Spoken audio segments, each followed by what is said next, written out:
and welcome to Reliving My Youth. My name is Noel.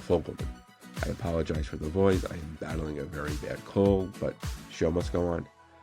My guest this week is Roger Clyne, frontman of Roger Clyne and the Peacemakers. Their latest album, Hell to Breakfast, just came out. Their first album in over 9 years since the 2017 album Native Heart.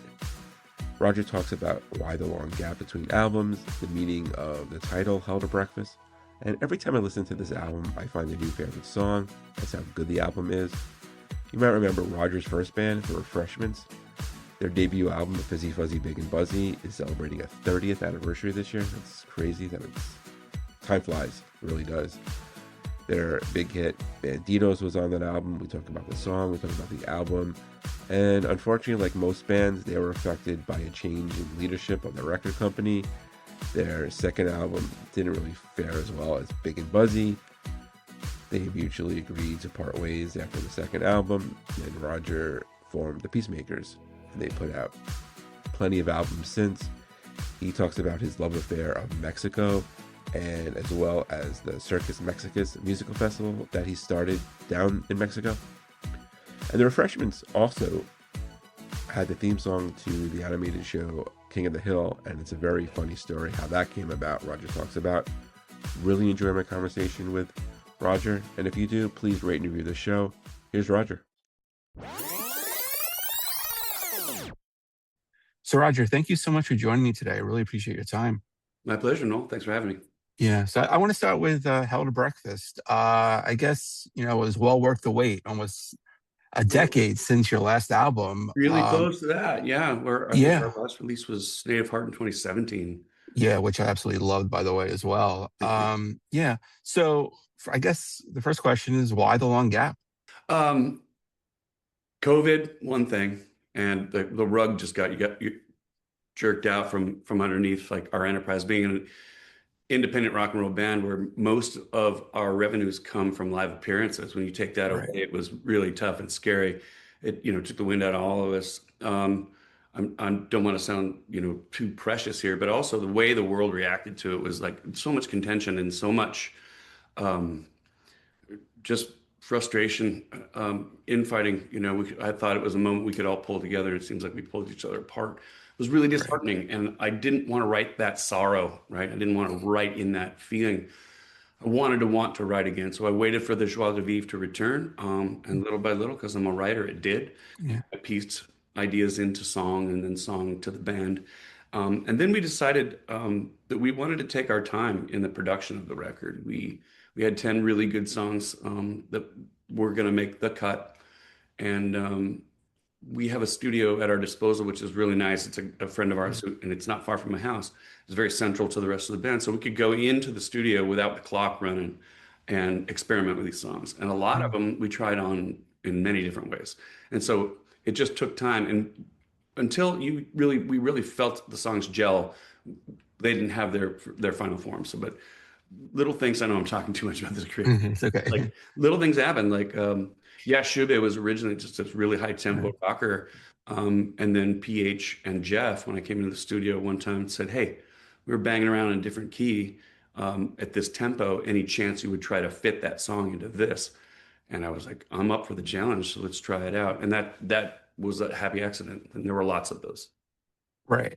It's almost been out for, I'd say, about almost 2 months now. And Six, I think, yeah. And what's today? May 4th? Yeah. May 4th, yeah. So I've listened to it a ton, and I still can't figure out which song is my favorite because I love them all. And yeah, I think today it might be Wake Up Whistling. Great. Yeah. Tomorrow it could be, Fireflies. I love that. It's really a compliment to the band's work when people can't decide which one they like. Yeah. Right. It's like, that's cool. Thanks. It's a box of chocolates.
kid on his birthday, like your hand in your lover's hand, like giving trouble a goodbye kiss. It's like all that, it's like all this, you know. I wanna wake up whistling.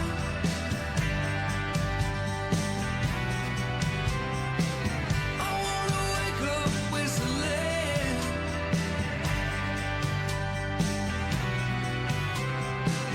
I wanna wake up whistling.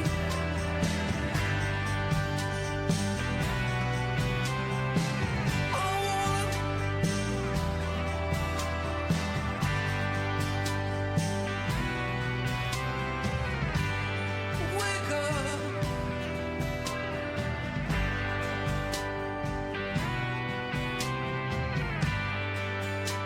Whistling. And you mentioned like taking your time with this. That has to be one of the big positives about being an independent artist, where you're not pressured by the record company. It's like you got to make something within 6 months, a year. Yeah. You can take your time and make sure you get it right. You can't rush creativity. No, you really can't. And I think you shouldn't if you want to do your best work. I'm not going to say that I've lived without that imp on my shoulder, the guy who goes, you got to make another album because you've Yeah. got to keep people interested and you got to create the road. And, the new story is always the new story is always the only story in the music business. Like, what's new? What are you doing? Mhm. As an independent, yeah, we can put the record company barking in our ear at bay because we are that. But Right. also the treadmill goes on for everybody in lots of different businesses and endeavors. And we did feel like it's coming up on a decade now. We haven't issued new material. Yeah. We put the iron to our own feet and finally really really enjoyed that process though. I mean, like, wow, Yeah. this feels really good. No idea if anybody's going to like it, but we Right. do, so we put it out. Yeah. And you succeeded totally. Being like a touring band, how nervous were you like during COVID that it would just return to normal? Just, the music industry and just touring in general. It was incredibly apprehensive. It led actually to some mental health issues of my own. I've struggled with that for my whole life. They came to the fore, but the cascade of so many things happened. It was people can't get together, or if they can, they get criticized by another whole, another group of people. That's not the business we want to bring. We Right. want to be in. We want to bring in the bring people together business. Venues, our favorite Ma and Pa venues started closing. Yeah. It was very bad. Bands started breaking up. And then when the whole thing sort of evaporated or faded off into I don't even remember how it concluded. It was such an anticlimactic thing. Like there's no slaying of the dragon. Anyway, the touring industry became more and more competitive. Like there were fewer slots available and everybody wanted to get back in those halls. And boy, that got competitive too. It's like, wow, there's so many boomerang effects to it. But yeah, I was super nervous about it. But we came through it with a little help from our friends and fans. Yeah. I mean, there's never a good time to have a pandemic, but now with like, That's yeah, probably demonstrable fact, right? exactly. But with the technology we have, I feel like it helped, bring people together that otherwise we wouldn't be able to with the technology, the Zoom and the FaceTime and stuff, like to keep families close rather than not have this at all. That was great, right? Yeah. Well, the Jetsons, I'm showing my age, has arrived. We could speak to each other, and artists could collaborate on these kind of interviews and invite audiences to come. Yeah. And either pay a ticket price or tip or both. And the generosity of the fan base was just humbling. It was great. Kept us going. Yeah. And not to mention, like, just send files to band members and work on stuff, which you we normally couldn't have done before. Yeah. Yeah, we did that. There was a lot of that. Yeah. Yeah. So what does the title Hell to Breakfast mean?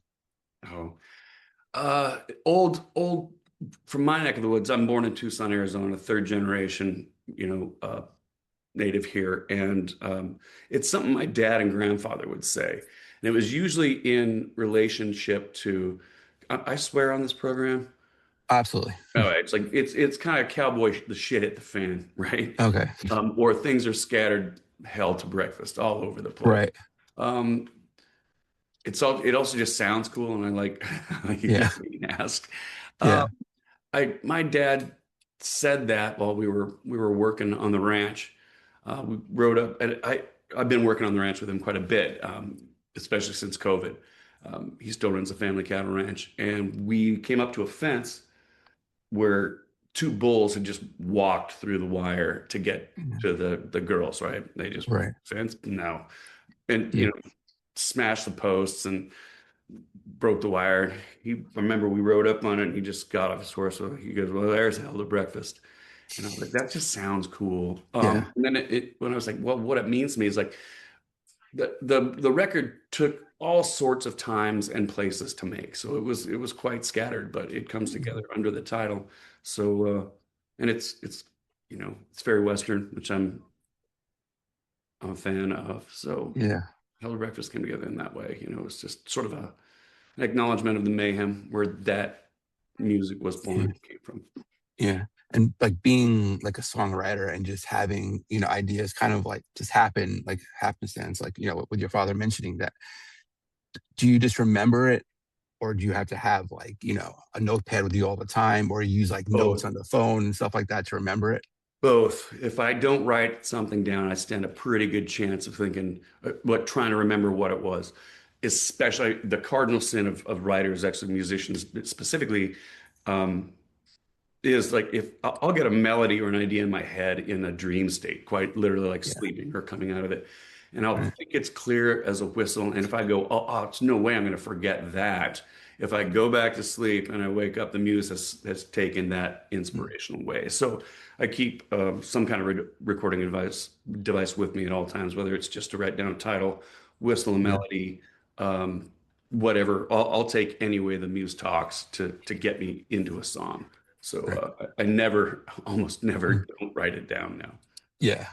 Where is kind of like the most like out there place that you kind of came up with an idea for a song or a song title or anything like that? Out there kind of place. Um, you mean like a physical location? Oh yeah, or most like, Uh, I would say just unexpected place. Or it's even like, usually, just in your mind too. yeah, it's usually in a dream. It's your subconscious is always working, and the I've heard this from a lot of writers that the best songs are the one that has already been written, and I Mm. just get up and try to recreate it, and that's happened a few times. Um, Leaky Little Boat is one of those. I had to step over Mm. people who were all crashed out at my house in Mexico to Yeah. grab my guitar, get on the porch, and strum that one. Yeah.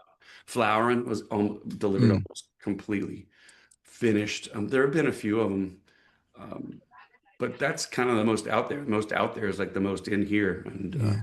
I don't know where the line between the two is. Right. Yeah. Was there a time you kind of came up with a song and you're like, oh shit, I just copied that song? You know? Oh, probably. Yeah, I probably do my best to not Yeah. not think of like how poor a job I did at pilfering. And Yeah. it happens more in your early career where Right. you're trying to shape yourself into your heroes or channel Yeah. their sort of style and energy. But I picked from a diverse enough group that I think my my stealings might go Yeah. relatively undetected. I mean, if you try to figure out what the common denominator between the Pixies and Tom Petty is, like I'm somewhere Mhm. in the middle. Yeah. Yeah. Like they always said, like the greatest job creators in the arts were like the Beatles and like David Bowie. Lordy, You know? yeah. Yeah. Did you fall into that category because of either one of them? Oh yeah, both You of think? them for Yeah. sure. Giants, my gosh, yeah. It's like looking back at their catalog, you really you can do no wrong. Like that, thanks a Yeah. lot. You had to be gods amongst men. So, but it's great to have those, to live in the same time as those Yeah. creators and work in the same medium. Right. Like, so who else did you draw from? You Oh mentioned if your man, all over idols. the Yeah. place. My early years, I grew up on the ranch, listening just as a hostage to like Patsy Cline and Willie Nelson, Johnny Cash, Right. Sons of the Pioneers, and the older storytelling sort of country stuff. And I Yeah. remember when I got to my preteens and I was spending summers out there working on the ranch, I swore to God, I'm never going to ride a horse and never get another pair of boots and never listen to this kind of music again. Right. So I traded, traded all that for a pair of Converse high tops and a Yep. Joe Strummer mohawk and a skateboard, and started listening to other stuff that was like, well, like the Clash, like this Nevermind the Bollocks, huge iconic record for me. Right. In the Pantheon. 80s Violent Femmes, Camper Van Beethoven, which morphed into new wave stuff, huge psychedelic Furs fan. Spoon in the 90s, Pavement in the 90s. Okay. Actually, still love Pavement too. Those things. And then I got back to the storytelling and listened to that old stuff that I listened to with my parents on the ranch. I was like, that's really good. Somewhere in the middle, add a little Bob Marley, go to Mexico, hear some mariachis, throw it all in the blender, record, and see what happens. Yeah. I just had Jonathan Siegel on from Camper Van Beethoven Nice. a couple of weeks ago. Love that band. And Gosh, huge. I can't believe I like on her first name. David Lowery sent me a new record. Just texted it, and I was like, oh my God, this is really happening. That guy. Yeah. Anyway, it's pretty cool. Yeah, they were one of my favorites. Oh yeah, and then the fact that I still think Cracker's so under recognized right now. I agree. A great American rock and roll band. Yeah, and the fact that Camper Beethoven just like made Tusk out of all albums, just like covering that. It's like, what are you doing? And it was amazing. I know. It's like that's why you're David Lowery. Yeah, exactly, because you can do that. And you mentioned Flowering before. It's one of my favorite songs by you guys. That and Sunday Driving. I love both those songs. Thanks. Yeah, from Native Heart. Just just great. What is the backgrounds for both those songs?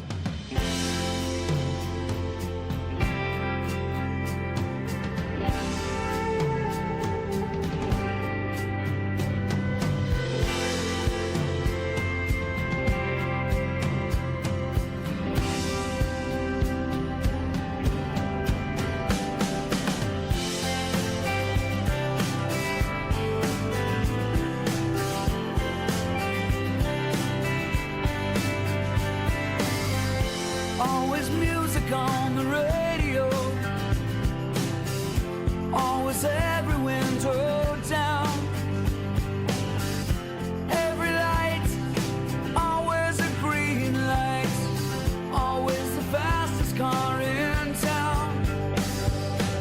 So we ford every flash flood, so we outrun every cop. So we blow through every signal, so we go through every stop. Blur the lines, free falling through space and time. I'm going your way, you're going mine. I can't tell the difference between leaving and arriving when you're next to me. Beautiful, always Sunday driving. We're always Sunday driving. Always Sunday driving. We're always Sunday driving.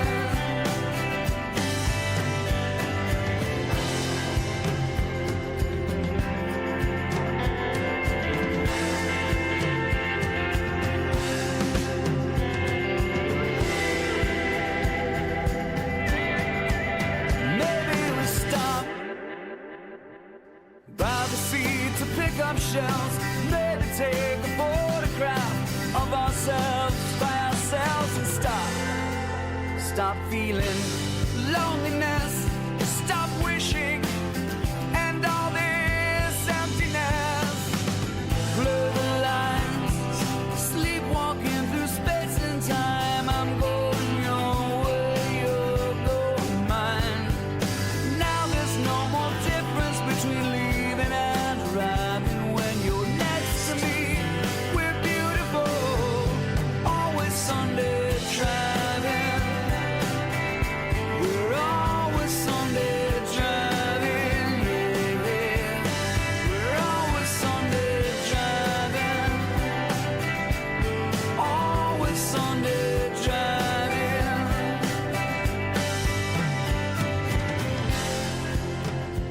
Sunday Driving wasn't the music was complete and it was done by my band. I didn't actually have a hand in shaping much of that music. It was almost completely finished. And I heard it as an instrumental and I was like, I want a stab at that just as a lyricist and a Yeah. composer of melody. And it was so good, it was almost intimidating. So I had that record or that recording for years before I could find what I wanted to say. Yeah. Sunday driving is not literally about driving on a Sunday. It's Right. about loving our co-passengers in time and space. Mhm. So it took a while for me to land on that idea. And then when I did, I was driving down to Mexico where I do a lot of my writing, Mhm. and I had that playing, and boom, that melody and the Mhm. lyrics just came like, and I had to pull the freaking truck over and Right. turn the MP3 on the radio or on the truck stereo Yeah. and like sing along to it. And I didn't have all the lyrics quite fleshed out, but Mhm. a lot of them just came spontaneously. It was Yeah. cool. Yeah. Yeah. How often do you have the music first before you have the lyrics? Man, I don't know. I have no idea what the percentage is. Sometimes it'll just be an idea I want to flesh out. Sometimes the melody comes first. Sometimes a cadence. Sometimes a chord progression that I'll stumble upon. Like that Yeah. I need comes from all ways. Like the band at sound check will come up with something cool. We'll record it. Right. I'll take it. Yeah. Just however, there's no like favored way. It's just however it shows up, I'll take it. Yeah. Yeah. So when did your like love affair for Mexico come about? That's a great question. If I had to guess when that started, well, being a son of a rancher, Right. we exchanged goods and services all the time across the border Okay. before Right. there was a big valley, Yeah. right? Saddles and help branding, the Mexican family would come up and help us out Yeah. for a weekend, and we just cook for them and put them up, and vice versa. Like if we were redoing a house on the ranch or some like a guest house or something, could take our cabinets or the Yeah. furniture, give it to them, and it was really warm. It just felt like a familia, right? So Right. I was just loved that aspect of the culture. I live nearby here. Let's fast forward to high school, where you can go 3 hours south of Phoenix, Mm.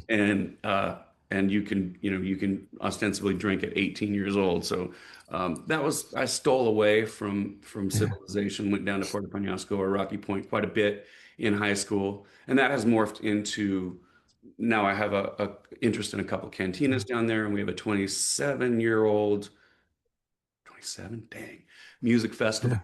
Right. Curate all sorts of stuff like culinary fests down there, and it's really morphed into a labor of love, and it's a very Yeah. receptive place for me. Where the music came from, I was going to school at Arizona State University and did a foreign exchange program for a summer in Ensenada, Mexico, which was a Spanish immersion program and anthropology program, which I had to do an ethnography or a study of living cultures. And the day I was to declare what I was supposed to be studying, I didn't know. And Mm. it just came to me like, here's my classmates, and there weren't many of us, like a dozen. Right. I'm going to study the Mexican correos or the mail system, and I'm going to study the panaderías and how they make bread, or I'm going to study Yeah. whatever it was, the fisherman's lifestyle. And I was like, I can pick anything. And in the moment, I was like, I'm going to study mariachis. And so that's where that came from. I went and hung out with those guys on the Malecon for Right. summer and traded them bad Spanish beers and cigarettes to interview them. And I learned a Yeah. lot about where the music comes from and Mm. where it's played, why it's played. And it informed my career from that moment. Right. And you mentioned the festival, Circus Mexicus, 27th year, which I guess is unbelievable, crazy. So Yeah. how did that come about? And like, what made you start that? To keep telling long stories, it went like this. Refreshments broke up when I was in, and I formed the Peacemakers with Right. Pete. When I was in the Refreshments, I could never get the record label or the booking agent or anybody to want to participate with me in an excursion to Mexico. Well, there are no venues for Americans. Yeah. Uh, there are no places to sell the record. So like right now, that means your booking agent can't make money. That means your record company can't make money, and they're not going to help you. So I could never get Right. any sort of cooperation from them. Once those relationships were over, I was in India and I was like, band, hey, let's get in the van, find a sympathetic cantina and Yeah. start and let's play a show down there. Let's tell this story where largely it comes from. Right. Um, and so I drove around in the band van about a month before the actual show in October, which was October '99, I think. And I could not find a stage, could not find a cantina. And I realized, like, yeah, there's no live music down here, they're just strolling mariachis. I met one cantina owner who said, I don't have a stage, but I have a roof. And I can set up some pallets and throw up Yeah. extension cords. And if you want to invite everybody to join up there. And that's how it went. That was the start of it. Mm. Put out an announcement, say 30-ish days before the Yeah. event. And, the internet attracted 200 people or something like that. And it Right. was so much fun. We just kept doing it. Yeah. So now, 27 years later, how big has it gotten since the rooftop? It's largely dependent on the environment, on the atmosphere of Right. COVID, clearly an impediment. Political vicissitudes also an impediment. There's seemingly there's little spats, with the border Right. from the government's posturing. Right. Over amplification of dangers by the news media saying, there's one year there's a fisherman's revolt. Like it really wasn't. It was fishermen at the border protesting something, trying to get gringos awareness so they could get better pay from their employees. Right. It wasn't hostile at all, but it got portrayed like that. Those things, they shape the attendance, but never the spirit of the thing. I think our high water mark was just a little bit north of about 5,000 attendees Nice. in a heyday, like when the economy was good and the stories were Right. through. It was about that. These last few years, we've pared it down a little bit. Instead of playing in the really big lot, which is next to Banditos Yeah. Cantina, we've just put it in our sort of concert grounds parking lot. I mean, it still holds an ample amount of people, probably 2,500. Yeah. I think if we get that many people this year, we'll have 2,500 really happy people. But if people, for whatever reason, economy or apprehension, if it prevents them from coming, we still deliver the same show. We always have a ball. Right. Yeah. And speaking of that, like, what was the lowest attended show that you guys have performed? Like Just ever. whether, yeah, like Peacemakers or like, Oh Refreshments. Lord, I'm sure we played to staff more than once. Like I don't remember where, but I know I've seen. Yeah. It's a bummer when you can see the floor, right in front of the stage. You're like, there's nobody. Yeah. But you still got to make gas money, and you came Yeah. out there for a reason. You're spending time away from friends and family and other things. We always play our set. There have been plenty of those nights, and luckily most of them are in the rearview mirror. But I never bemoan the wake up call. If you Yeah. get a little Right. bit of a paltry Thursday night somewhere you think was going to sell out, it's like, all right, well, this Yeah. is just the ride. That's what it is. Yeah. Right. And I guess you got to play for the fans who showed up. You don't want to take it out on them, No, right. Never. I've seen artists do that. And it makes me cringe. Like, guys, Yeah. you've got the people who do care for you here. Don't take it out on them. Yeah. Yeah. Yeah. I'll call them out on air. I don't care. Candlebox came to my college, and maybe 20% capacity of the basketball arena on campus, and they were just pissed and played 20 minutes and just took off, and they were just awful. Look, I'm not going to say I'm immune to those feelings, but they're Oh yeah. a very small part of how I really feel. Like that, you're like, I'm working hard, and you get this sense of entitlement that you deserve a full. Yeah. Well, you get what you get, and you got to keep working. The opposite of that, I just saw, well, relatively recently. I'm a big Chuck Prophet fan. Also, Okay. really, blessed to know him on a first name basis. Right. We played our festival twice. I went and saw him in Tucson at a cool indoor venue, Indoors Club Congress. Yeah. And it was, it's a hard night. I think it was a Monday, and they were at the end of their tour, and so you wanted to finish big for them Yeah. too. 8 people, but one of the best shows I've ever seen. Like just undaunted perfection. Just it was awesome. Yeah, he handled it with grace. Right. Yeah. Have you ever had any hecklers? Oh yeah, Yeah. Yeah. for sure. How do you handle that? I don't like it, but that's just Yeah. part of it is, Yeah. How do you handle that? It's usually in the moment. Depends on what they say, Right. Yeah.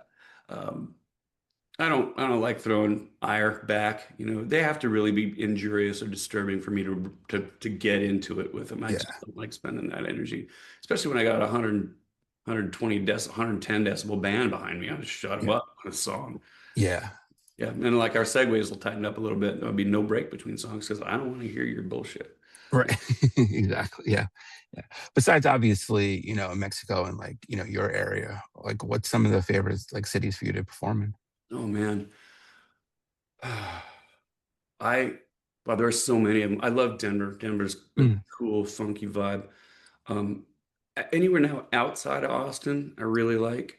Um, Antoine's is still a really cool bastion of cool, but yeah. it sort of homogenized itself a little bit. It's not as funky as it used to be. But I do like the adjoining areas, like Green Hall, which is in New Braunfels, Right. wonderful classic Right. dance hall, great. Solana Beach in San Diego, anywhere in Portland or Seattle, just super funky, um, Mhm. great spots. East Coast, like I know it's dirty. I hope it's still open. The Bowery Ballroom in It Manhattan, is. I think it's Yeah. awesome. I love that Great place. Yeah. joint. Yeah. Let's think. The Fine Line in Minneapolis is a great venue. So is their little Third Street entrance. You can do no wrong in Minneapolis for music. It's really great. There's a lot. There's a lot of great places to play. Um, Des Moines is the name of that cool venue in Des Moines. It'll come to me as soon as we're finished. But like, Right. there's Of course. Yeah. yeah, Yeah. I there's saw, lots and lots of them. yeah. I mean, before, we started, I saw you guys a bunch at BB King's when you Yeah, guys yeah, performed there every year. And that was, great spot. Like you said, very touristy. yeah. I Right didn't on realize that 42nd was Street. I thought Yeah. I was somebody. Like, hey, I'm playing at BB King's. Like, no, it's just you're part of a tourist trap for the night. Whatever. It was fun. I sure like playing. New York City's great. Yeah. It's hard to Yeah. get in and out anymore, but like it's a logistical, Right. it's gymnastics to get in and out of there with a tour bus or a van and a trailer, but it's always Mhm. worth it. It's a ball. Right. Yeah. Was that like with this tour? I know you're going to Daryl's house, which is kind of, I think, kind of like upstate New York a little bit. Was it ever talked about to come to the city or not? Oh, probably. Yeah. Like, Yeah. are we not going to be playing in Manhattan this year? I don't think so. I better look at my tour schedule. Yeah. No, I Exactly. know I sign off on it. Sometimes as the booking agent is asking us where we want to go, when, Yeah. what the avails are, like what is available. And Right. said earlier, like the touring market has become more and more crowded. And so maybe we just missed the venue this year and had to go to north to Daryl's house. Yeah. We What? might have What? not landed on, we're always passing through. So we might have Yeah. not have landed on the date that was open in New York City when we wanted it. It's just an occupational hazard. Yeah. Yeah. Which I'm looking forward to. I've never been there, so I'm excited Daryl, to see you you'll guys dig play. it. Yeah. It's cool. Yeah. And then I saw the Refreshments. Must have been 30, obviously 30 years ago in Rochester, New York. I Oh, went up no to, kidding. yeah, I went to school up in Buffalo. Very cool. So, yeah, I went, and you said about going to Mexico to drink because, the legal age was 18. I went the other way, going up to Canada because the Yeah. legal age was 19. So just never had a fake ID. Would just go 20 minutes to drink. So, Yeah. yeah, those were the days. Yeah, that was 30 years ago. Fizzy Fuzzy just turned 30 this year. Yeah, And it happened to be the same year that we're releasing our 11th studio record, Hell to Breakfast. So we did the release was like a both. We played both records. right. Yeah, it was a And long night, but it was a lot of fun. I'm sure, yeah. And I discovered you guys. I worked at my college radio station doing like sports updates. So Fizzy Fuzzy just come out, and I would always play a song that would lead into the next show. And for like 3 weeks straight, I would play Mekon. Oh, cool.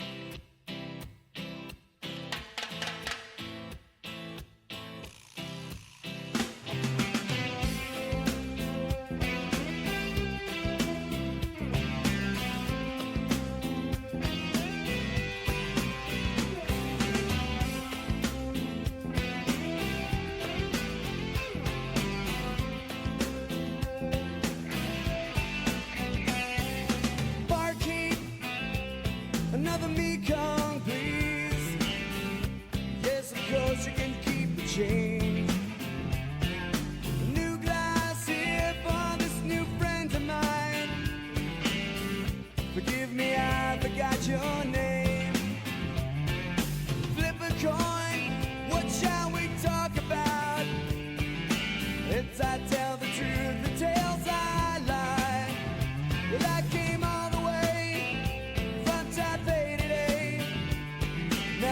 Bangkok's pouring rain. I'm going blind again and I haven't seen my girl for 50,000 miles. But is it true it's always happy hour here? And if it is, I'd like to stay a while. But as cliche as it may sound, I'd like to raise another round. And if your bottle's empty, help yourself to mine. Thank you for your time, and here's to life.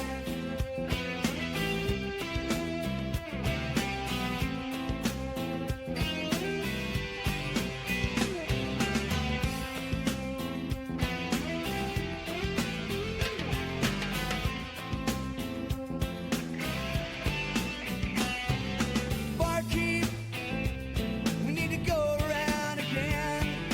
One for me and what's his name, my new best friend. So deal me in, and I'll pick my cards up off the floor. I'll see a lucky coin and raise a pack of lies. I'll smile to the girl in the door, another $4 whore, but don't look her in the eyes, she'll break your heart. We came all the way from Taipei today. Still Bangkok's pissing rain, and we're going blind again, and I haven't seen my girl for 50,000 miles. Well, is it true it's always happy hour here? And if it is, I'd like to stay a while. Well, as cliche as it may sound, I'd like to raise another round. And if your bottle's empty, help yourself to mine. Thank you for your time. Here's to life.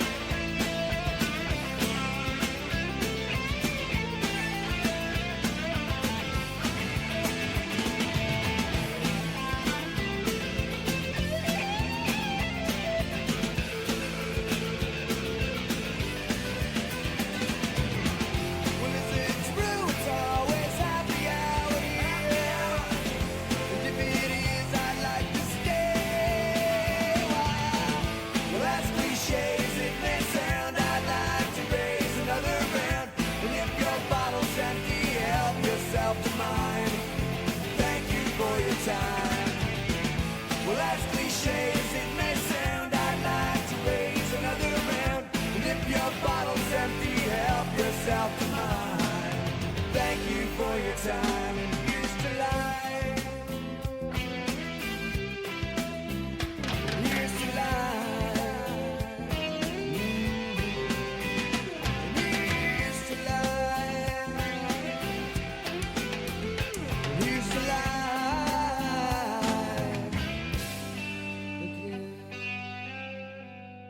Yeah, and I think that was right before like Banditos really broke out. I just love the album I played, and before I bought that CD, I burned a copy into cassette tape. So it's Right age on. ourselves a little bit, but yeah, Mihai, that was a tremendous song. Thanks. Yeah, what's like the background for that one? I was traveling in Southeast Asia with some friends, two guys, two buddies of mine. One of them, he's passed on. He died of cystic fibrosis Mhm. later, but he had already been there, quote unquote, teaching English, Right. which is a umbrella term for being the American guy who's supposed to either like instruct. My first job, for example, over there, Yeah. I got a job with Singapore Airlines Okay. to teach try to bridge the cultural gap in etiquettes between American passengers and Asian passengers. And Mhm. I had a little curriculum that the airline wrote up for me, but mostly it was like personal space is different over there. Yeah. Anyway, that was my first job, and then I was teaching English to inbound college students. But anyway, long story longer, I was over there with my buddy, and we were supposed to form a band, and we didn't realize it. I mean, we brought our instruments. We didn't realize at the Right. time that you actually need a work permit. Like you can't just Okay. can't just have your rock band in the clubs. So we took it to the subways actually, and I used to bus Mm, down there, and it was more lucrative and more fun, and certainly more risky because I'm yeah, working without a permit, and there would be like right. those cops down there to Mm, try to trick you. You have to pick underground subways with exits that were okay. multiple, and position yourself in a good place for traffic, but also know that if people were picking up their wares and running, that you could grab your Yeah. guitar case and get out. Get out. It was Yeah. really fun. I had a ball. I learned a lot about other people's music. Like I thought I would play Camper Van Beethoven and Pixies Mm, and Violent Femmes, yeah. and get attention. But in Taiwan, at the time, there was martial law. It's still very Okay. contentious right now between China and Right. ROC. Yeah. But sad songs were banned on the radio. You could not play a sad song in public. So all the Wow. buskers were playing like sad John Denver, like Leaving on a or Jet Plane. Just any sad song, Everly Brothers songs, Yeah. all those things would attract so much attention, and the Chinese or the Taiwanese would just throw NT, new Taiwanese dollars into your case and come back Yeah. and be repeat customers, bring like flowers and iced tea and rice. And amazing. Right. Yeah. Anyway, I Wow. was over there. Pulled up stakes kind of early. I didn't renew a contract. I wanted to go travel in Southeast Asia, and so took my guitar and went to Thailand and banged around there for a while. And that's where I wrote Mekong. Oh wow. Did you have any other like inspiration for any other songs besides that one there? There. You mean like just travel Just in in that, general? yeah, traveling Oh yeah, like on that it trip or shapes you anything like in that. ways I don't even know. It's just seeing the world and how it operates, and the sun keeps coming up over different people and different cultures every day. It kind of humbles you, and Yeah. I think it's good for a writer to see as much of the world as you can. Yeah. Has your songwriting process changed like over the years? And I don't know. In Yeah. very small ways, I used to write at night. I used to really enjoy being a Okay. nocturnal uh, creature. And then, as nature and life would have it, I got married and had children, and so the nocturnal stuff Yeah. just didn't work. So I started waking up actually early, and that would work for a while. That's actually still my most creative time. If I wake up, do not look at a phone, do not look at a computer. Um, Maybe read some poetry or visit something you like in a book. Sit down, put your ass on the couch, Yeah. put the guitar in your lap, sit Yeah. there. That's how I do it now most of the time. I have a way of staying really busy. So at any given campus, whether I'm here in Tempe or in Mexico or Yeah. Natch or wherever, I always have little things I want to do, little chores and putterings. Yeah. Try to keep them out of my head and just focus on the creative aspect. Like I'll give myself Yeah. 6 hours, like 6 a.m. to Okay. noon, take a quick break, and then work like 1 to 3, and that'll be my creative day. Usually I run out of steam by that time anyway. Then Yeah. I can change sprinkler heads or Right. whatever I got to do. Yeah. Yeah. Yeah. What do you do to kind of combat like writer's block? Oh man, I wish I knew. I wish I knew. Writer's block it's a real thing, but it's part of the process. It's not to be feared or abhorred. It's just to be endured, and it's something you press through. It's just Yeah. sometimes I'll sit there and in a minute I got a great idea that I think I can follow, and other times I'll sit there for 6 hours and come up with, snake eyes. It's just part of Yeah. it. You have to do it again and again and again. Um, I heard Leonard Cohen say one time that the writing process gets harder the older you get, Mm, and I don't want to agree with it, but I think I do. yeah. Yeah, and I heard it was the same for like people in different media. For example, I'm a big Hemingway fan. I heard it was difficult Okay. for him to stay inspired and stay disciplined because, Yeah. of course, he was so accomplished. But Yeah. it does get a little bit more difficult because there are tricks. You don't want to become a parody of yourself as any kind of Right. artist, right? Yeah. There's consistency, and then there's being derivative of yourself, and it's a tough balance to strike in the creative process.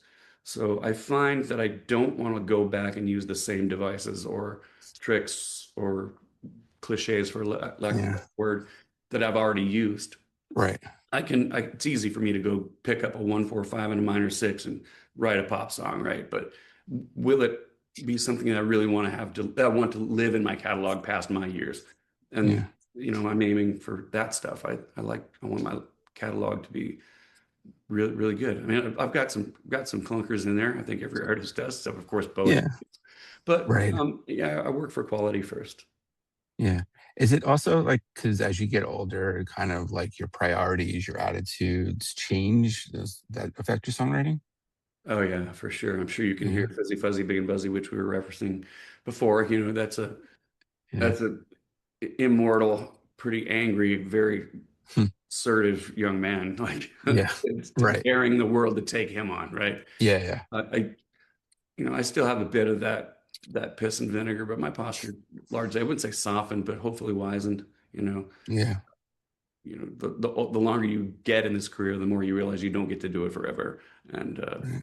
got to take care of your fellow creatures on planet Earth. And Yeah. if my way is through music, then I hope it makes a difference. Right.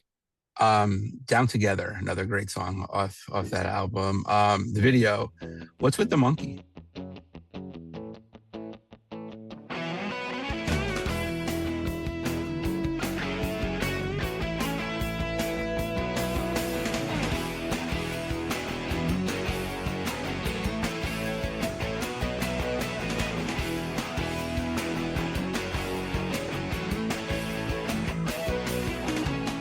We could write our names here in the mud. No one's around to see them.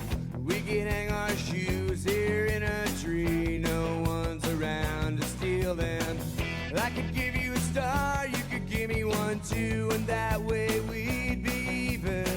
And I could sing a song way out of tune and not care a bit about it.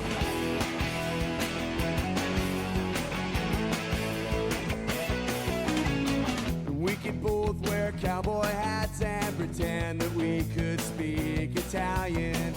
I could eat some gum and make my breath so minty fresh to kiss you. Your breath will smell like wine, I like that a lot, especially when I kiss you. And I could hit my funny bone real hard, and you could call me a sweetheart. And whoever said there's nothing new under the sun never thought much about individuals, but he's dead anyway. So let's go down together, well, let's go down together, let's go down together,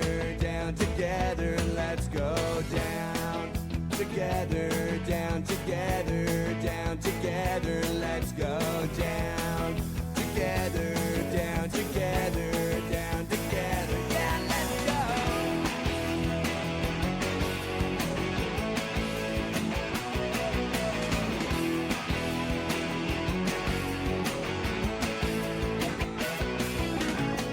We could all wear ripped up clothes and pretend that we were dead hot workshop. I could drive a long, long way and not even have the gas to make it back. And we could chase our shadows around the lawn until we're both exhausted. And I could forget the words here one more time and hope that no one notices. And whoever said there's nothing new under the sun never thought much about me. Yeah, well, what's good for you is good for me, and what's bad for you is bad for me, and what's good for you is good for me, and what's bad for you is bad for me. Well, cars break down and people break down and other things break down too, so let's go down together, let's go down.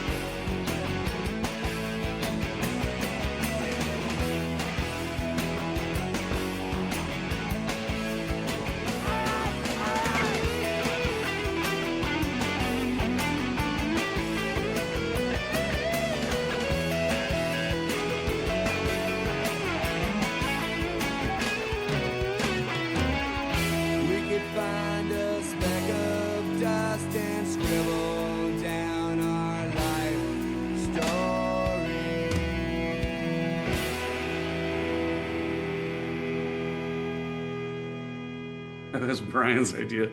Brian Bush, the Right. guitarist of that band. He just said, I think he said something like, this solo is so basic, a monkey can play it. And then he was like, let's have a monkey.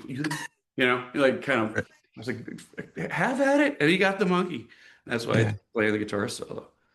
It's like, yeah. And it was a trip. I can't remember the chimp's name, but Yeah. he was well behaved.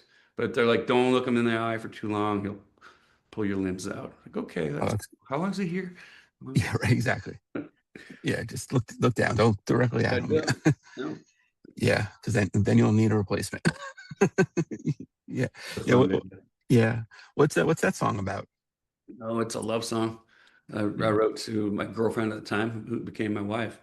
It's just a bunch of little details of our romance that summed up to being in love. And so Right. that's it.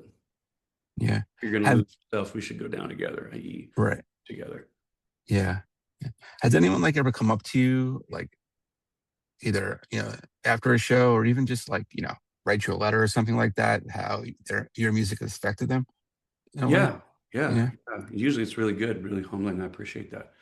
I've had a few that tell me they didn't appreciate certain things, and I'm like, okay, I'm gonna throw Yeah. them away. But Exactly. Yeah. yeah, but that's just the nature of it.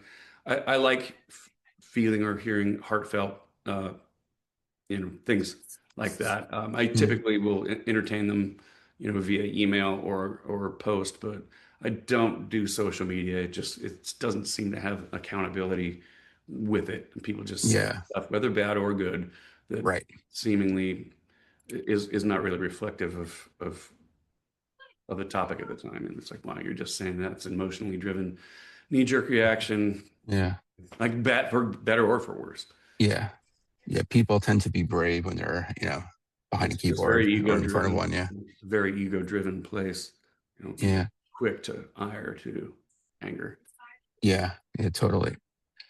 Was there ever a time when someone came up to you and said, this song meant so much to me because of X, Y, and Z, and that wasn't really the meaning of the song? Yeah. Yeah. Yeah. I try not to correct them, like if Right. that's the meaning for the song for you, that's the Yeah. best meaning it can have. Yeah. We live in the same world, but also different worlds. And so if somebody thinks they've nailed it or it speaks to them in a certain way, but it's not how it was like constructed, that's Right. fine. That's cool. Just keep that and thank you. Yeah. Exactly. Right. As long as it meant something to you. Take it. Yeah. There was, but going back to Down Together, I remember there was a couple who came up to me who was certain that they had decoded that song and they thought it was about doing heroin. And I was like, okay, no, that's not it. I Right. don't know how you arrived, but you seem certain of it. Just let me dispel that notion that Yeah. that song's about. Right. Yeah. Yeah. No, it's not me. Right. I feel like, say, like Beautiful Disaster would be a great wedding song. Thanks. Will you be my Mary Magdalene? Would you be my American dream? Will you mix your perfume up from diesel fumes and gasoline? Be my sweet insurgent. Load the magazine. Let's shoot out the lights tonight. We've been waiting too long for them to turn green. Now take the wheel, the highway's clear. I got the throttle now, baby, you steer. Let's squeeze at the top out of this machine. We drove me the diesel, the methane.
never heard that before. I don't. Yeah, no. We get Yeah. Green and Dumb and Maybe We Should Fall in Love get played for weddings quite a bit. Okay, Green and that's Dumb's a cool. little bit. I mean, that song's strange. Like that main character is out Yeah. of the house, So it's Right. an interesting choice, but it's definitely a love song. It's pining, but Yeah. unfulfilled. And in the end, like that character rests on his own sour grapes. So Right. I'm Yeah. like, okay, play Green and Dumb for your wedding. That's Yeah. cool. Right. Yeah. All right. So talk about Banditos now. Obviously, the most well-known song by the Refreshments. Yeah. I'm a big Star Trek fan, so I got to ask about the John Luca Carr line. So just how far down do you want to go? And we could talk it out over a cup of joe. And you could look deep into my eyes like I was a supermodel.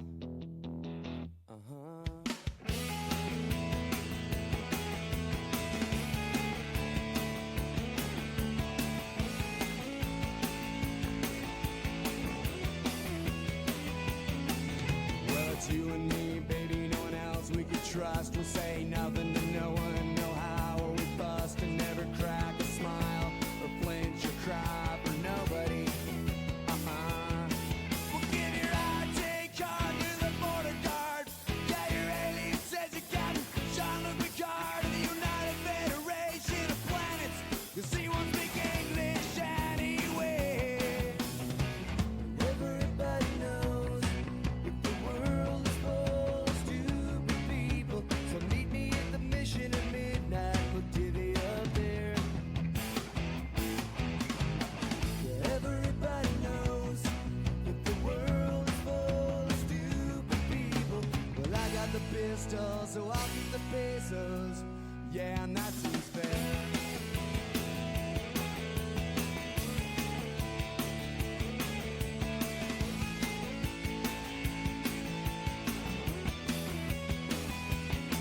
So put the sugar in the tank of the sheriff's car and slash the deputy's tires, and they will get very far when they finally get the word that there's been a holdup. And give your ID card to the border guard. Now your alien says you got Jean-Luc Picard of the United Federation of Planets, 'cause he won't speak English anyway. Everybody knows that the world is full of stupid people. So meet me at the mission at midnight. We'll divvy up there. Everybody knows that the world is full of stupid people. Well, I got the pistol, so I'll keep the pesos. Yeah, that seems fair. Well, that seems fair. That seems fair. Well, that seems fair. Yeah, yeah, yeah, yeah.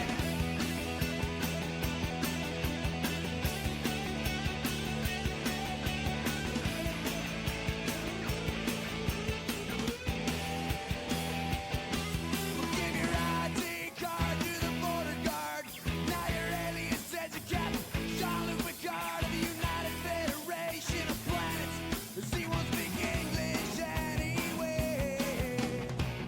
Everybody knows that the world is full of stupid people. So meet me at the mission at midnight. We'll divvy up there. Well, everybody knows that the world is full of stupid people. Well, I got the pistol, so I'll keep the pesos. Yeah, and that seems fair. Well, that seems fair. And that seems fair. Well, that seems fair. Yeah. It's just what I was doing at the time. I don't even know why that rhyme came. Like I didn't give your ID card to the border guard. I was a big fan of Star Trek. I was watching Next Okay. Generation all the time. It's Yeah. luckily it's back on. You can find it on streaming. Yeah. And I love how wonderfully clumsy it is. It's so well intentioned and it's so like very dated. But the Yeah. stories and the trials and the triumphs are still like classic. Anyways, I was watching a lot of Star Trek. I would postpone my homework to be able to see it. I think it was on Tuesdays. Anyway, Okay. it's just I was a college songwriter in a college band, and wrote that song, and it just snuck its way in. It was just part of the, what do they call a zeitgeist at the time. Yeah. That's awesome. Yeah, I guess it joined what 99 Love Balloons with Captain Kirk line, or like Beastie Yeah, Boys totally. mentioning Mr. Yeah. Spock. So it's Don't pick out. We wanted, I yeah, think that back in the day, we asked if he would be in a video, just like a cameo. And I don't know if the yeah, message ever got to him because, right. or maybe it was like, Sir Patrick Stewart is not available. I don't know. Yeah, right. Yeah, But yeah, he would only we work gotta take only a work with a swing. chimp. You got to take a swing. Yeah, yeah. Did you watch the Picard show that came out? Yeah, recently, like, Yeah, now there's a couple series, right? yeah, the one that reunited the crew I that don't came know. out a There are couple so years many of ago. them now. I'm a big fan of Patrick Stewart's work. I think Yeah, he's great. Yeah, Next Generation is the one that I mostly focus on. But there was, I think, one called Picard, and it yeah, had yeah. maybe That one. 5 episodes. And no spoilers. The one where, well, I don't want to. I did watch it, It's top to okay. bottom, and I thought it was really well written. Yeah, Yeah, yeah. It like was good. he's such a good actor too.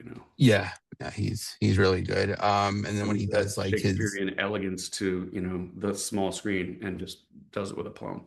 Yeah, and he doesn't take himself seriously when he like voices characters and like animated shows too and Yeah. stuff like that. Yeah. So that so that brings me to King of the Hill, which you guys did the theme song for. Amazing show, Yeah. amazing theme song. So how did that come about? That was another happy accident. I'll read into the record that I think the Billy Strings version is freaking great. Right, that's great. Exactly what it needed to be when it needed to be there. Yeah, Yeah, I want to meet that cat one day. But yeah, as the original composer of that sort of punk rock bonanza on steroid romp, I was like, I don't know, man.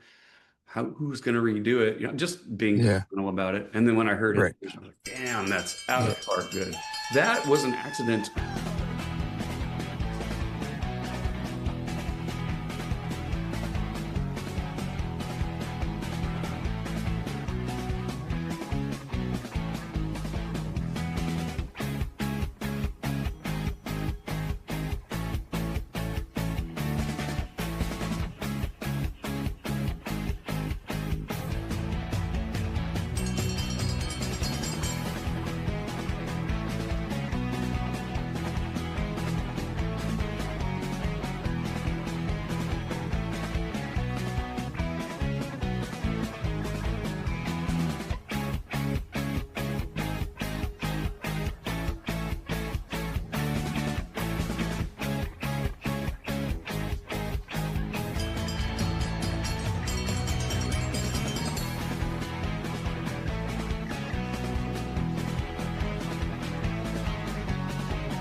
Back in the day when the Refreshments were on a label and lots of bands were on labels, the let's see, if anybody was doing a project that required music, a lot of times we would get a missive from the record company. Hey, in this case, it was, would you like to try to write a theme song that Mike Judge of what was Frog Baseball and Beavis and Butthead fame right. together about a Texas family for a Fox miniseries. And I heard that. I'm like, good, I'm not interested really. Honestly, I was like, don't really care to try to figure that one out. Yeah, My manager, whom I'm still good friends with, and to this day, I am grateful that he prodded me. He's like, get off your high horse and write something. I'm like, I got the yeah, pencil test. I don't know who these people are. yeah. No character development. You want me? He's like, yeah, just you're a lyricist, you're a writer, do it. They wanted lyrics actually first. Okay. And I couldn't come up with anything. I didn't know the people, like I have actually this sketch of one, but I did it like half in Spanish, and that was never gonna fly. So one thing comes to another. I didn't really have anything. My manager called me again. He's like, send something in. Okay. So PH and I were on a day off. PH, our drummer, Refreshments, Yeah. Peacemakers, day off in Chicago. We're in his basement just jamming. And I had that little riff that I would warm up for sound checks. And he's like, hey, I was playing it in his basement. He comes down, sits on the drums, and adds that shuffle beat. Then we had just that B section, which starts with a C sharp minor, and put it all together in a 30-second thing. Band learns it real fast. It's not terribly complicated. Blush nails that riff. He can play it way better than I ever could. Yeah. And we do a sound check somewhere like Wichita or something.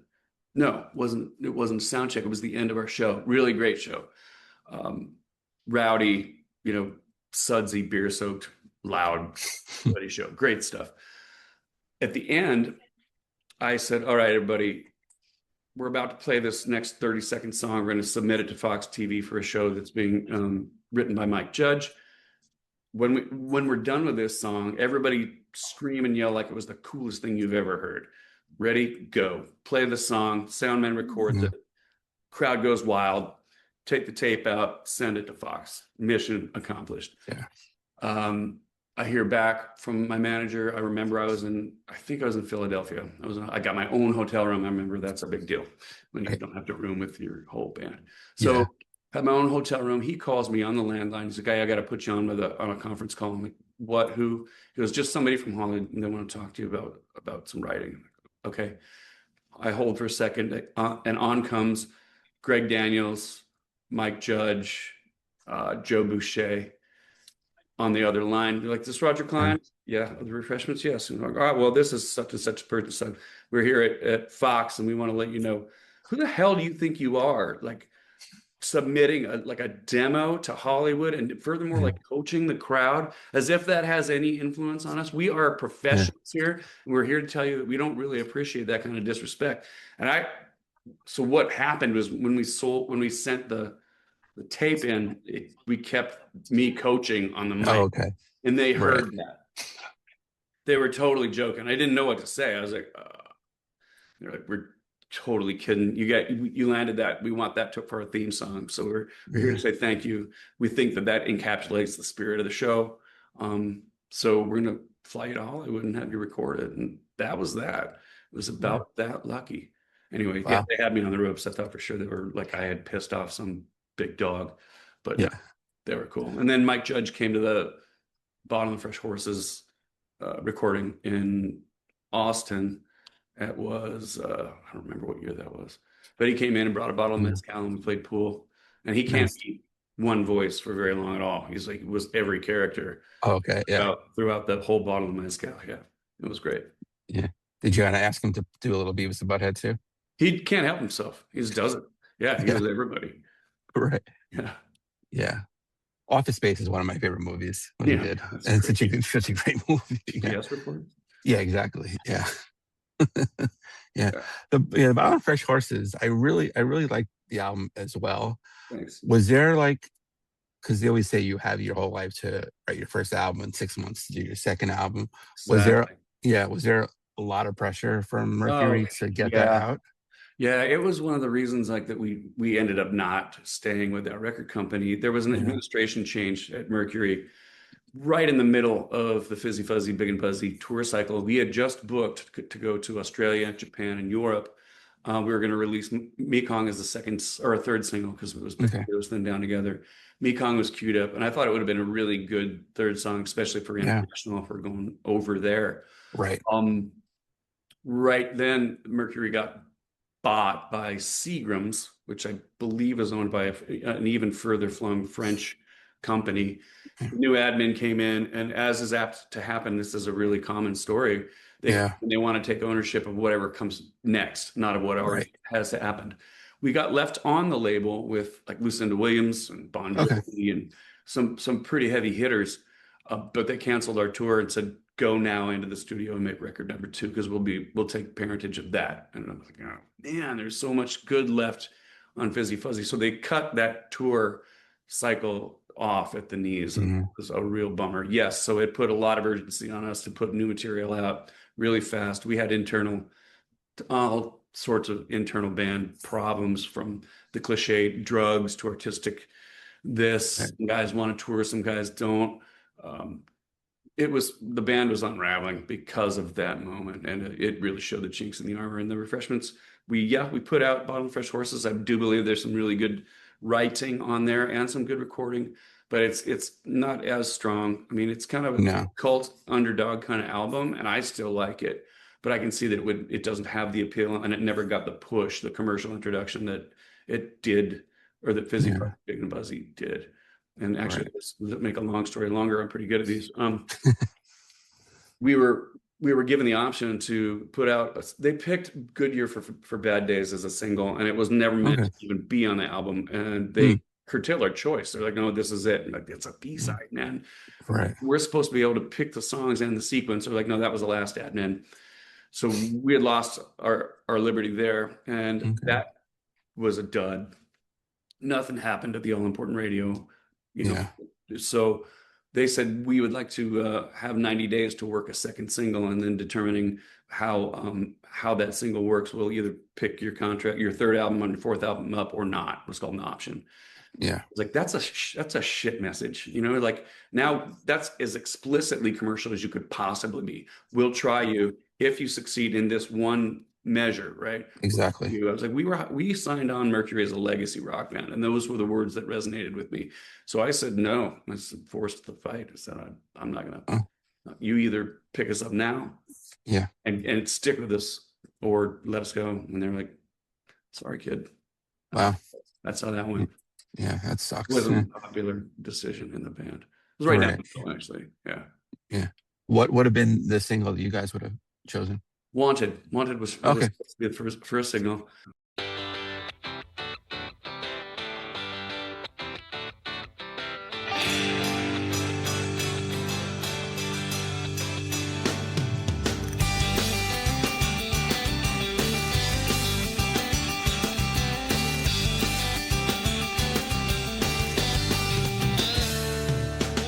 Well, I'm wanted in 50 states and in Mexico. And then we wanted posters stretched from Alaska down to Tierra del Fuego. And to the towns, told the twos, I wrong the rights and I false the truths. I drink all night now, the blues. 'Cause I've never been wanted like I wanna be wanted by you.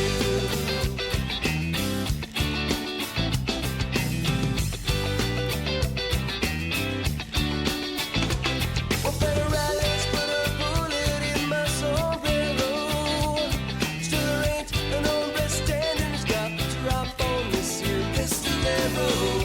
To the towns, don't the dues, and every time I turn around, I'm on the 5 o'clock news. My blood runs red, but my heart is blue. 'Cause I've never been wanted like I wanna be wanted by you.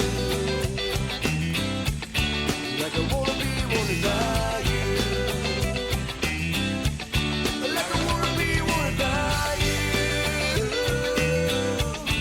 Like I wanna be wanted by you. So baby, grab my hand, we're gonna make our stand on the Mexican side of the Rio Grande. I got a little money and a place to go, where you can live high, while I lay low. Yeah, let's go.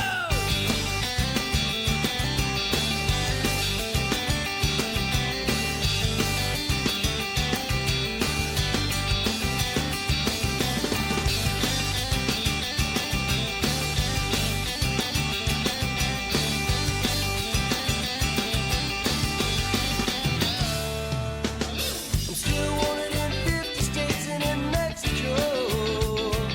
And yeah, them wanted posters stretched from Alaska down to Tierra del Fuego. To the towns, talk the twos, and every time I turn around, I'm on the 10 o'clock news. My blood runs red, but my heart is blue. 'Cause I've never been wanted like I wanna be wanted by you. Like I wanna be wanted by you. I still think I have boxes of like what they pressed and didn't Yeah. distribute to Right. radio. Still Yeah. got boxes of those singles somewhere. Yeah.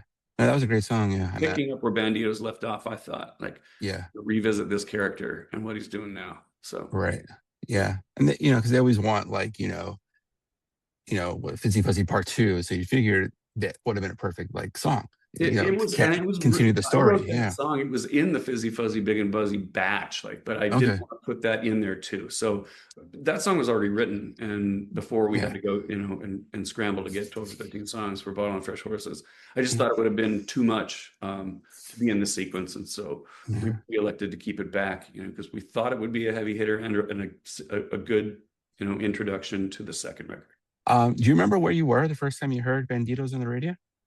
Yeah, I do. I was on one of those long bridges. I was eastbound in Mississippi, like midnight, and sleeping in the coveted second seat in the band van. Right. I'm joking. It's like the Siege Perilous. It's no good. It's the shortest seat that's right by the door. Right.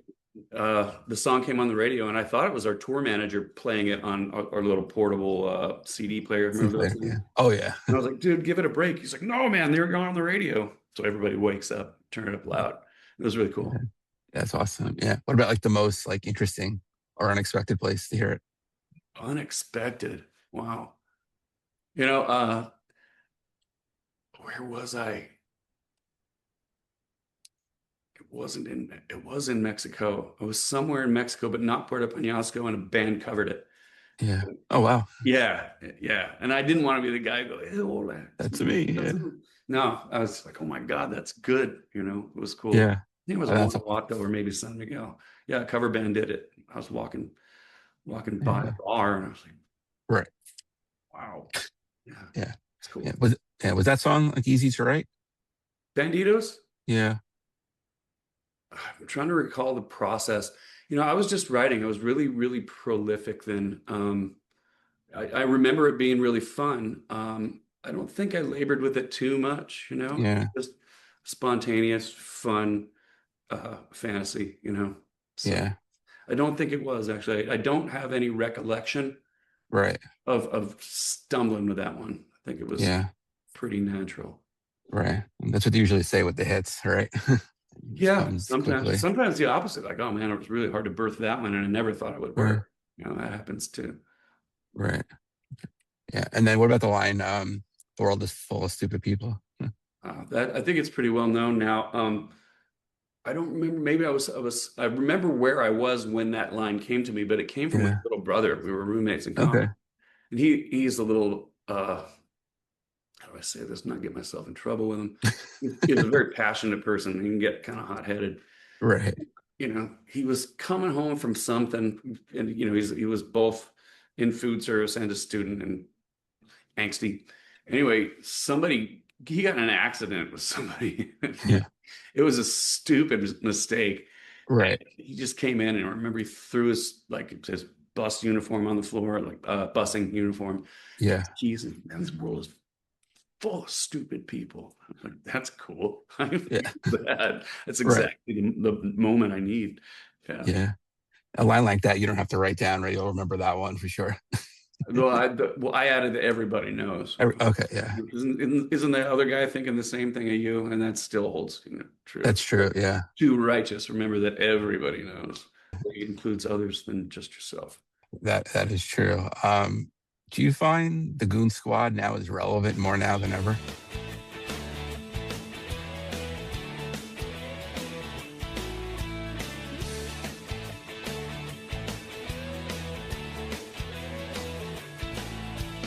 Too little true, too many lie. Not enough laugh, too many cry. Too many low, not enough high. Who let the goon squad in? Too many stare, not enough see. Not enough stand,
Yeah, dude. I was hoping that songs like that would lose their relevance and just become vestigial. Yeah, like Yeah. God Gave Me a Gun and Sleep Like a Baby. And there's too many of them that still resonate. Yeah, it's true. Yeah. But everyone check out Hell to Breakfast. It is unbelievably good. Can't wait to see you guys at Daryl's house. And just best of luck with the tour and everything. Process. We've got 80 days on a tour bus. We are gonna get out there and have some fun. A lot of Fizzy Fuzzy on the set list for this run, and a lot of Hell to Breakfast. So, and then we're also doing like meet and greets beforehand. You know, those are always fun. And since we have a bus this tour instead of a van, it allows us to headquarter right there at the venue and not have to go shuttle back to the hotel or wherever. So we have more time. So we'll be doing meet and greets. So I encourage all the Peacemakers come out, ask questions. We do like an hour set before our set. Oh, wow. That's great. Yeah. Yeah. I'd love to stop by and say hi. Take Please a quick do. picture with you. Yeah. But thank you so much again. Well, thanks. I appreciate you entertaining all my, long answers.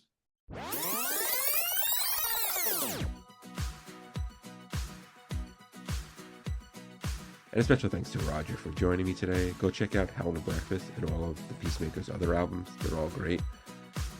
Check out Roger Clyne at Peacemakers.com. On X, formerly Twitter, it's at AZ Peacemakers. If you have a guest suggestion, hit me up on X, formerly Twitter, at the first Noel19. Be sure to like the page Living My Youth on Facebook and go to iTunes. Check out all the past episodes we've had. While you're there, please rate and review the show. I'd really appreciate it. You don't have iTunes? Not a problem. Just on SoundCloud, Spotify, Podbean, Amazon Music, YouTube, basically, where you can find a new podcast.